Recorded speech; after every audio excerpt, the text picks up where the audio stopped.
A businessman and athlete was advertising for a sporting event that would be organized by his own company. While he was swimming calmly in a river, a drone controlled by an assistant took images from above.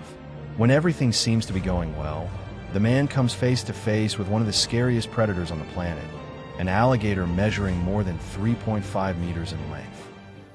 On August 3, 2022, in Oldsmar, Florida, 34-year-old Juan Carlos Laverde woke up with only one thing on his mind: the promotional video he was about to film for his company.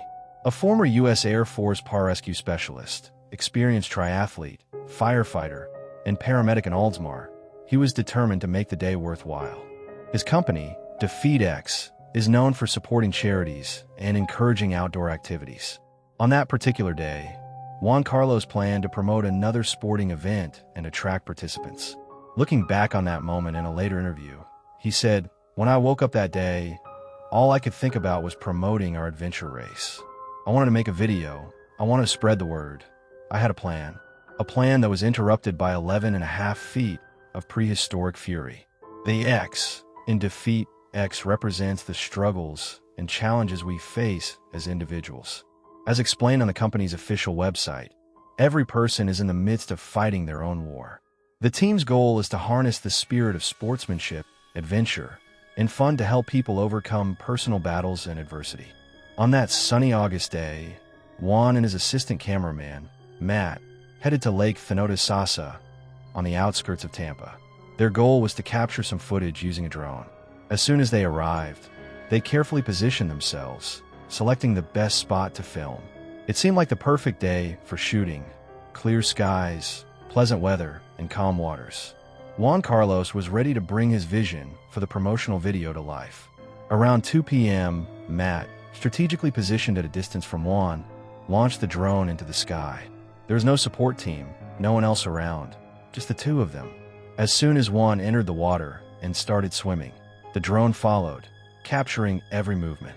After Juan had swum roughly 350 meters, Matt, watching from afar, noticed something strange on the drone's remote screen. He saw something getting closer and closer to his friend, and immediately, he knew something was wrong. What he didn't know was that the approaching figure was none other than a massive alligator. The nearly 11.5-foot-long reptile was speeding toward Juan. To make matters worse, Juan had made a critical mistake that day. He wasn't wearing goggles or a swim cap, essential gear for visibility in the water. Unaware of the danger ahead, he swam straight into the beast's path. In a matter of seconds, the giant reptile crashed into him and clamped its jaws around his head. At first, Juan had no idea what had struck him, not until he felt the sharp teeth and the rough texture of the animal's skin. Realizing the gravity of his situation, his instincts took over. But escaping wouldn't be easy. The first and only bite from the reptile engulfed Juan's head and part of his chest. In other words, he was inside the creature's mouth. Later, in the hospital, Juan recalled feeling the teeth clamping down and immediately realizing it was an alligator. His entire upper chest was inside its jaws. Even though the video of the attack was brief, for Juan, the moment felt agonizingly slow. He could feel the teeth piercing his flesh, his body, and his head. Suddenly, a loud cracking sound echoed. It was the sound of a broken jaw. But due to the adrenaline, Juan felt nothing. He had no idea what was happening to his body. The alligator had bitten down, and Juan could feel the teeth digging into his flesh. Desperate, he grabbed the alligator's upper and lower jaws with his hands and pried them open. In his words, it was as if God had granted him superhuman strength. However, the animal then attempted a death roll, a violent spinning maneuver used to subdue prey. Man and beast twisted 360 degrees in the water. Fortunately, during the roll, Juan managed to break free. For some reason, the alligator loosened its grip. Reflecting on that moment later, he said he tried to force the jaws open, and as soon as they parted, either he turned or the animal did. He recalled that the alligator seemed just as confused as he was. Then, it simply let go. Swimming toward the nearest dock, Juan began to feel the pain from his injuries. After breaking free, I tried to keep swimming toward the docks. It's extremely challenging to do that when your brain has been bitten and your jaw is shattered, he said. As soon as he stood up, A searing pain consumed him, and he struggled to stay conscious. The pain was torture. It made him feel as if he were still trapped in the beast's jaws. He made his way to a road, found a house, and called for help. Fortunately, the people acted quickly, immediately calling emergency services. Eventually, Matt arrived. He had known something had gone terribly wrong after seeing that strange shape in the water. He had even captured the entire attack on video. When the ambulance arrived, Juan Carlos was rushed to the hospital. He underwent 6 hours of emergency surgery. Regarding that moment, his wife, Christina, said, "The bite crushed his skull and punctured his brain, so they had to perform a craniectomy and remove part of his temporal lobe." Doctors had to remove his right temporal lobe because it was pierced by a fractured piece of his broken skull. In addition, Juan also suffered a broken jaw and damage to a facial nerve.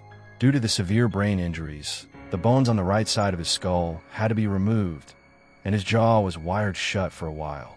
After 10 days, in a recovery that amazed doctors, Juan was discharged and allowed to continue healing at home. But along with a series of precautions, he had to wear a helmet to protect his head. Currently, Juan is doing much better.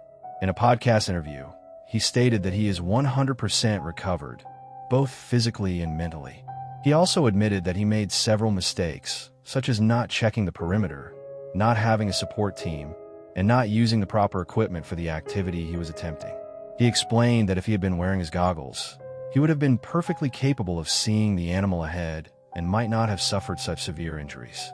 Juan also said that his military experience helped him handle the situation, allowing him to stay calm and escape the alligator's grip as soon as it turned and loosened its bite. During the podcast, Juan shared something curious that Matt told him while visiting him in the hospital. Moments before the attack, Matt wasn't actually controlling the drone. He had pressed a button on the remote, enabling the drone to follow Juan automatically. Looking back, Juan Carlos sees the entire attack as a lesson. "Every time I take a risk, I face the consequences. I threw caution to the wind, and it became serious for me. I have to learn this lesson," he said. Reptiles like this can be extremely dangerous, especially during nesting and incubation seasons. It was later discovered that the alligator was actually a female, likely perceiving Juan as a threat to her nest. In the end, this unexpected encounter, fortunately not a fatal one, serves as a reminder that the ability to learn from mistakes and turn them into growth is what defines us as humans. Above all, this is a story that highlights the importance of awareness and responsibility.